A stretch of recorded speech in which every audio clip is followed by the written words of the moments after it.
la suite de conversation que j'ai eue ce soir, j'ai pris conscience de certaines choses très intéressantes qui différencient justement le comportement masculin et le comportement féminin. Je dirais que les femmes ont un véritable sens de l'amitié, c'est-à-dire qu'elles sont attirées par des personnes, par une personne, alors que les hommes sont attirés par des groupes, par un groupe. Une femme tombe amoureuse d'un individu particulièrement doué, particulièrement brillant, par exemple, particulièrement charismatique, comme on dit, alors que l'homme tombe amoureux, si on peut dire, en tout cas est en sympathie avec un groupe, avec un collectif, avec un ensemble. Et tout ça, c'est tout à fait intéressant, en effet, puisque l'homme est en quête, justement, de se constituer une sorte de cour, de troupeau autour de lui. Donc, il va chercher un groupe de gens qu'il va pouvoir féconder collectivement, alors que la femme, elle, est en quête, justement, elle fait partie de ce troupeau, et donc, elle va chercher l'homme qui va féconder le dit troupeau. Donc, vous voyez, c'est parfaitement complémentaire. Mais je ne crois pas que c'était dit jusqu'à présent de cette façon. Alors, je parlais dans la précédente vidéo du passage d'une ère masculine à une ère féminine, et non pas le contraire comme certains disent.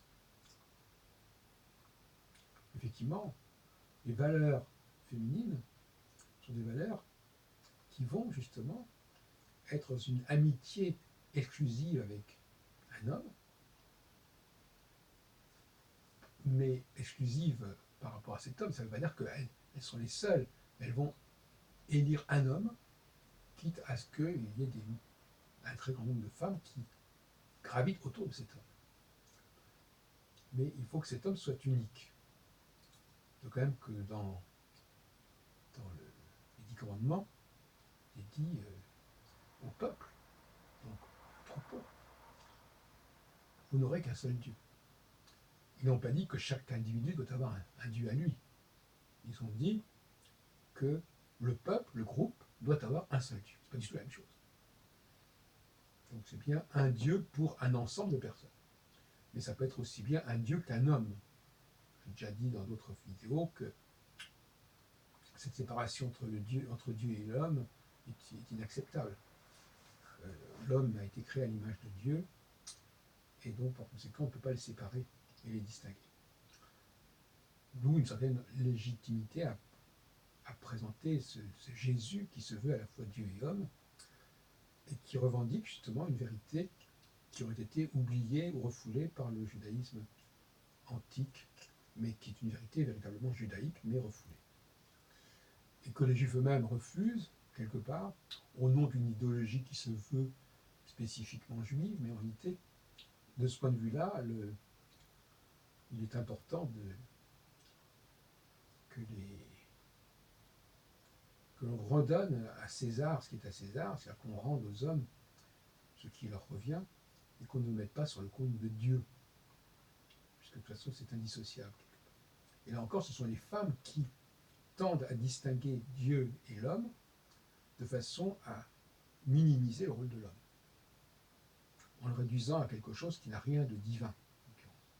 Alors qu'on est bien dit dans le chapitre Genèse 1 que l'homme a été créé à l'image de Dieu, ce qui n'est pas forcément le cas de la femme. Parce que ce n'est pas marqué que la femme a été créée à l'image de Dieu. Et quand on dit que l'homme a été créé à l'image de Dieu, masculin et féminin, ça n'a rien à voir avec la femme. C'est cette dualité androgynale, qui est d'ailleurs aussi propre à celle de Dieu, et qui fait que, effectivement, on répète dans le schéma Israël que Dieu est un, c'est-à-dire qu'il ne serait pas, enfin il y a un débat polémique entre les sources quoi, qu'il ne serait pas justement à la fois masculin et féminin. Il serait unitaire quelque part. Et d'autres qui diraient au contraire qu'il est binaire. D'où la dialectique sur Adonai Echad, Dieu est un, qui ne veut pas du tout dire que l'on ne reconnaît qu'un seul Dieu, mais qu'on considère que le Dieu qu'on reconnaît est un, c'est-à-dire qu'il n'est pas duel. C'est tout à fait une autre affaire. et qui correspond à une polémique qui a été complètement oubliée. Donc les femmes aujourd'hui sont toujours dans cette démarche de la recherche de l'unicité du Dieu un, mais qui est aussi l'homme un, le chef. On ne peut pas dissocier cette double quête. C'est une seule et même quête. Et l'homme, au contraire, lui, il accorde une grande importance à la création d'un collectif.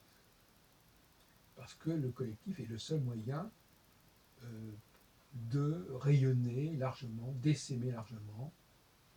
Et donc, comme je le disais tout à l'heure, l'homme a des amitiés pour des groupes et la femme a des amitiés pour des individus. Et il peut se fâcher avec des groupes, comme la femme peut se fâcher avec des individus.